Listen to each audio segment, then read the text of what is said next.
warm hugs and welcome kisses for Filipino peacekeepers returning from Ebola-stricken Liberia, at least not for the next 21 days, as they undergo quarantine and monitoring for the disease.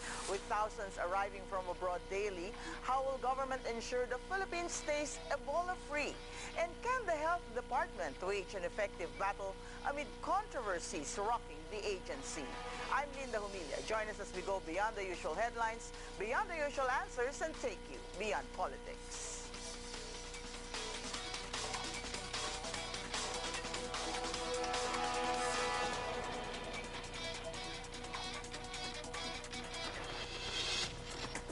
There is nothing more heartwarming than to see Filipino troops coming home from an assignment overseas. But this time, it will be different. On the 12th of November, over 100 Filipino peacekeepers will come home from Liberia, a country grappling with the Ebola virus. They would only be able to wave to the crowd and stay at least a meter away from their loved ones. Their welcoming committee will wear protective suits. And for 21 days, they will undergo mandatory quarantine at the Caballo Island, an area near Corregidor, under the Philippine Navy. Before being sent home, the troops were cleared of Ebola by the United Nations. Still, the government is taking the necessary precautions. Kung may supply kami na dadalhin para sa kanila, ilalagay sa isang pick-up point, then pupuntahan nila, hindi sila mag-aabot. So just to ensure na hindi maghahalo yung ating mga peacekeepers at nung support personnel. For President Aquino, the Philippines will contribute to the global fight against the deadly virus that has killed over 5,000 people. He also vowed to exhaust government's resources to prevent the entry of Ebola to the Philippines. Bilang ambag ng ating bansa, magkakalog tayo ng halagang di bababa sa $1 milyong sa United Nations sa pagsisikap na maagapan ang pagkalat ng Ebola virus disease.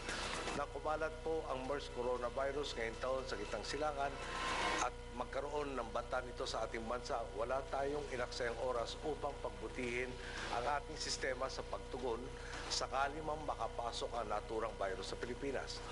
The Health Department is likewise doubling efforts to prepare for the threat of Ebola as it identified 42 private and public hospitals that can handle possible infections.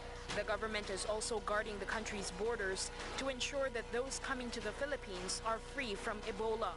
But just how prepared is the Philippines if and when Ebola hits our shores? And joining us tonight, Col Roberto Ancan, AFP Peacekeeping Operations Center Commander, and Col Edgard Arevalo, Philippine Navy Spokesperson and Commander of the CMO Group, Philippine Navy. Gentlemen, good evening. Good evening, Paul. Thank you for joining us tonight because tomorrow our peacekeepers will be arriving from Liberia. So I'd like to ask Col Ancan, give us an idea kung ano yung mga ginawa nila sa Liberia, how long did they stay there? Backtrack a little bit, ano? Actually, they were the 18th Philippine contingent of the Liberia were deployed last December 3, 2013.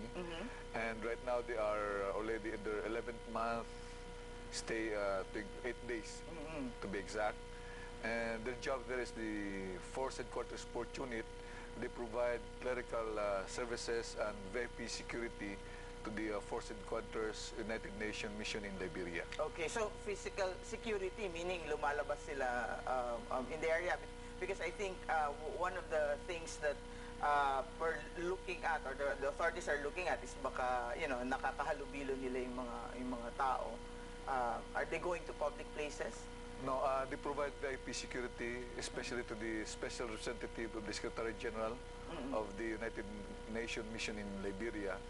And also they provide security to the Force Headquarters, the residents of the SRSG, and as well as their compound of the logistics base of UNMIL, also in Monrovia. So practically, they're just only confined to the Force Headquarters in the UNMIL in Monrovia, Liberia. That's in the capital of Liberia. Yes. So hindi sila nakakalabas, sir, you know, like if during their spare time, do they get to go out, to go to public places? O talagang nandun lang sila? How big and ano yung itsura ng setup ng Force Headquarters sa Monrovia? They're the logistics base, particularly the Philippine Headquarters Company. There also, aside from them, there are also other battalions or contingents in the Nigerian contingent. The Pakistan Medical Hospital is also within that logistics base, as well as other international staff in the area. For those who are providing clerical, they go to the Pan-African Plaza, which is in 12 to 15 kilometers away from the company headquarters, in which they provide clerical services to the staff of the force headquarters. So again, do they get to go out of the base? Yeah, they go out. They go out to the malls or the markets or mga ganyan? Before they go out, but when there was already restriction of their movement, so they just only from the company headquarters to the force headquarters, then back. And once they enter the compound, they undergo the thermal scanning. So once your body temperature rose up to a certain level, you'll be segregated already with the group. So they've been there for 11 months. Is that really their tour of duty? Actually, the tour of duty of our contingent is only for 6 months, but due to some administration, they're extended already until such time that they will be repatriated together with other personnel in Liberia also. And Colonel, you just join in if you want to say something. Are they going back, or is there a group that's going back to Liberia? Because this group is coming home for good. Yes. Pero meron bang ibang grupo na papalit sa kanila? No more. Wala na. No, because they already repatriated. All of our contingents already repatriated. So This is our last peacekeeping force outside of the Philippines. Under the UN, meron pa? we still have. Okay. We still have in Haiti. We have another contingent there in United Nations Stabilization Mission in Haiti. And we still have in India, Pakistan, on Magip, that is the United Nations Military Observer Group, India, Pakistan. We have 4 military observers. And we have 6 also in United Nations operation in Ivory Coast. Okay, Ivory Coast. Is that a conscious decision not to send any more to Liberia, o talagang hindi na, the UN did not ask for a contingent anymore from us? No more, because we already repatriate our contingent there due to this Ebola virus. Also, talagang itong Ebola ang reason why Yes. there was a decision to bring them back. Yes, for the safety also of our troops. Okay. Colonel, just very quickly, the medical procedure undergone by the troops before leaving Liberia, paano ba? Yung screening pala, I'm sorry, not procedure, but the screening. Yeah, they had their Ebola screening test last Saturday, and it was conducted by 2 doctors and 1 paramedic from the Pakistani Medical Hospital, still under the auspices of UN. And around 11 o'clock in the morning up to 2 o'clock in the afternoon. So they undergo the thermal scanning, blood pressure, and the tests on the 25 symptoms, and all passed, and they were asymptomatic. And they were declared as no risk by the doctors of UN. But all, you mean all the 112 or The 108, because 108 the 4 are the rear party, so per UN protocol, they will be subjected to that test before they will be repatriated. And as we speak, of course, it's Tuesday night here in Manila. They're already at the airport in Monrovia, preparing to board their flight. Yeah, back to actually the they Philippines. left the Philippine company headquarters at around 8:30 Liberian time, so it's around 4:30 here in the afternoon. So they arrived there at around 6 o'clock in our time. So it's around 10 in the morning of Liberia. And they're scheduled to depart 1 p.m. Liberian time, so here it's 9 p.m. So, okay, 9 p.m. Manila time, Manila time. their flight will leave Liberia. Colonel, of course, we know that when they get to the Philippines, they will be in Villamor, and then they will undergo another quarantine for 21 more days. Walk us through the preparations, Colonel. Once again, good evening, Linda, and our televiewers. Magandang gabi po. When the Navy received instruction that we are supposed to make available our facility, it's Naval Base Caballo. Caballo Island. Yeah, when we received the information, then we went through the process of the preparation. So right now, ang task po ng inyong Navy ay, for one, we are supposed to provide transportation that is from the Sangley Point, Cavite, or Naval Base Heraclio Alano. They will be shipped, our peacekeepers will be shipped from Sangley to Caballo Island.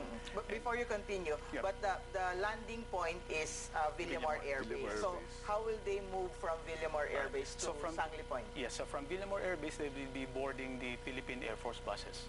Then the Philippine Air Force buses will be motoring to Cavite City, particularly in Naval Base Heraclio Alano and Sangley Point, Cavite. Then from there, Linda, they will be boarding LC 551 Okay. or BRP Dagupan City. Okay. Okay, then from there, they will be steaming to Caballo Island. But they will not be landing in Caballo Island immediately due to the concerns of tides and currents. So after natin ma-ready yun, and we have reached that particular time, that will be around break of dawn on Thursday morning. So they will be finally landing in Caballo Island. So yun ang first task na Navy, is to transport them. Second is to make available para sa ating mga peacekeepers ang kanilang mga facility, especially on matters of billeting, messing, water, recreation, and sanitation facility. So para dito, kinailangan natin yung ang Naval Combat Engineering Brigade.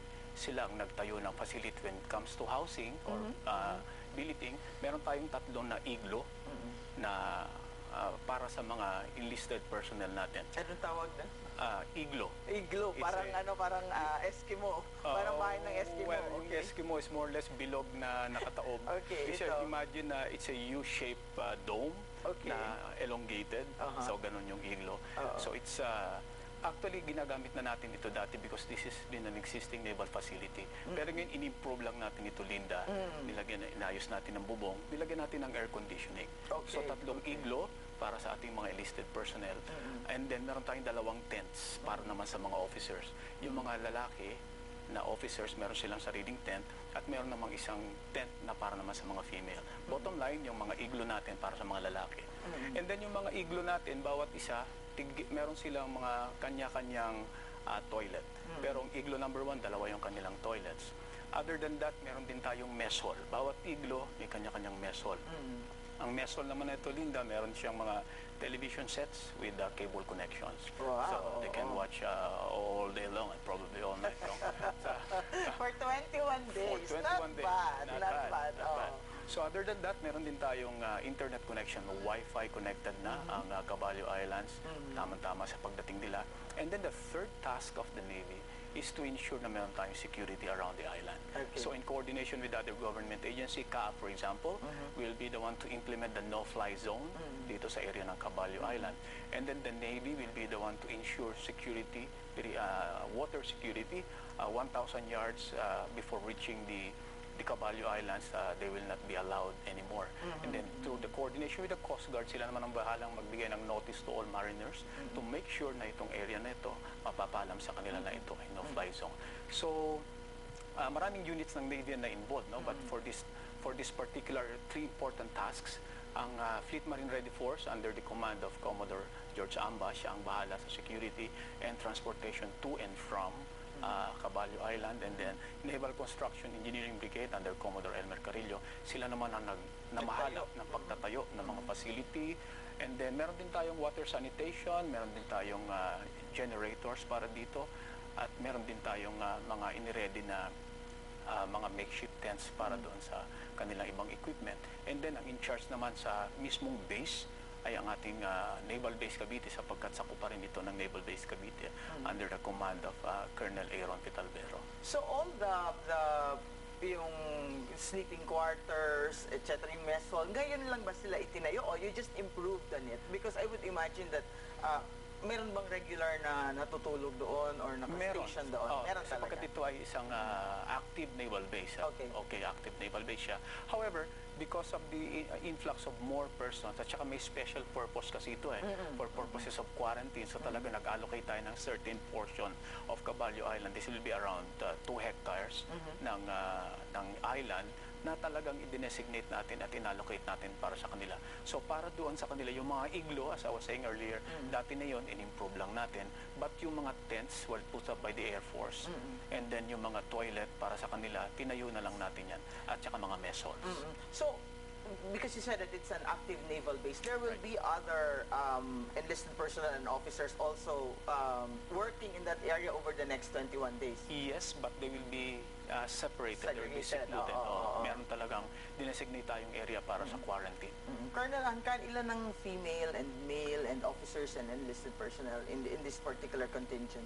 In this 108, there are 9 female, and there are 8 officers and 110 enlisted personnel. The female, Anong mga service commands? All 3 service commands are... all Air Force. They're all Air Force. And 1 Army is a military observer. Kaya Air Force is the one leading also the putting up of the... I'm sorry, the... yung sinabi nyo na they put up all the... Well, na-task kasi ang Navy na siya mag-host ng lugar for the quarantine. That's why it's a Navy base, so yung lahat ng mga requirement na yun, minake available natin. Pero ang yung tent, the Air Force helped us to provide those tents. And I had the privilege to join the Flag Officer in Command of the Philippine Navy Vice Admiral Jesus Milian, together with the Commanding General of the Air Force and the Chief of Staff for a last-minute inspection. Okay. Yes. We're happy to report that the Chief of Staff was very happy and satisfied with the preparation. We also conducted a briefing para sa kanya to make sure that all bases covered and all other issues and concerns have been addressed prior sa kanilang pagdating. So wala siya nakitang no problem. Did you test the Wi-Fi? Pwede ba kaming makipag-Skype sa mga enlisted personnel natin?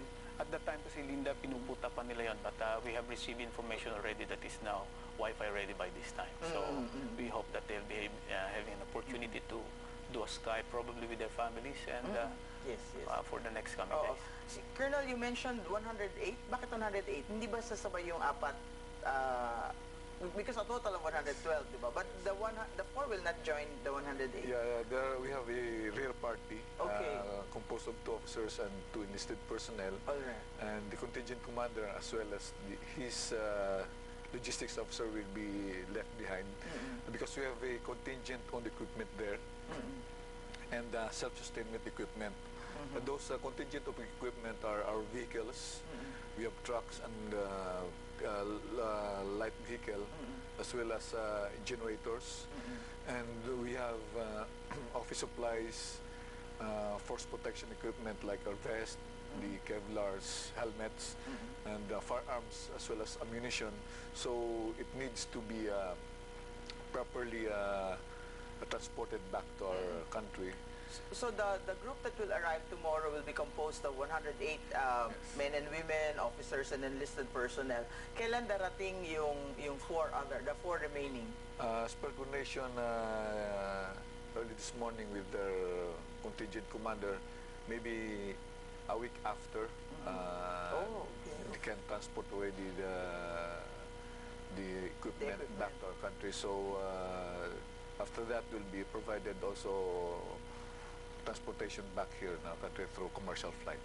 A commercial flight na yung 4. Yes. Hindi na sila. Because also again, something that hasn't been mentioned, this is not a commercial flight that the 108 peacekeepers are taking tomorrow or tonight, a few hours from now. Yeah. Ano? This is a chartered commercial plane. Yeah, this is a UN chartered flight, UT Air. It's a Boeing 767-200. It's a Russian airline being chartered by the United Nations that will ferry our troops going back here in Manila. And only the 108 peacekeepers are the passengers there. Yeah, Sila lang. to include also our PNP counterparts and BGMP. They'll be the Filipino peacekeepers will be the only passengers of this aircraft. Colonel, anong gagawin nila doon over the next 21 days? Will they be also doing, work or whatever, clerical work? No. Actually, Linda, I got information from Navy Captain Luciminda Camacho. She will be heading the Joint Task Group Liberia. Siya ang nag-i-charge dun sa magiging activities doon for that period. And you'll be interested to know that this is an opportunity for them to be in communion with nature. This is, Okay. because the island, if you haven't been in that place, Linda, I have been to Corregidor Yep. only. Okay. it's a really beautiful island, Yes. and apart from it being a former observation post by the Americans, it's still lushed and vegetated. So marami pa rin tayong doon, marami pa rin tayong makikita na talagang it's like you're having a vacation on an In island. a tropical island. In a tropical island. Yeah. And then you have it's just by the sea. You can go swimming if you want. But apart from that, we were told that they will be given also the opportunity to really make themselves very busy. As a matter of fact, they are preparing some tree planting activities. Meron din silang sports fest na inire-ready para sa kanila, na where they can play board games and they can play volleyball. And then meron din tayong pagkakataon na i-beautify nila yung island, specifically yung area where they will be. And so it's going to be a very busy 21 days para sa kanila, at sinisiguro natin na hindi sila maiinip, other than of course having a Wi-Fi connection, and you can do all social media all your day, and then all the day, and then you can watch video on your cable, and then meron ding ipoprovide ng mga compact discs or DVDs na pwede nilang mapanood specifically yung movie na gusto nila. And then you'll be interested to know also, and for the benefit of our televiewers, na ang setup natin doon para siyang hotel. Okay. Ibig sabihin, meron tayong parang reception desk kung saan tatawag lang nila kung ano yung kailangan nila, and then there will be a drop-off point at some area na doon na lang nila pipick upin, for example, yung kailangan nila. For example, may toiletries tayong kailangan nila. So, pwede nilang itawag yon para sa ganun, i-deliver na lang yun at some drop-off point, kukunin na lang nila. So parang talagang nagbabakasyon ka sa isang hotel. And because these peacekeepers, ayaw nating maramdaman nila na natatakot tayo sa kanila. They're being ostracized. That they're being segregated.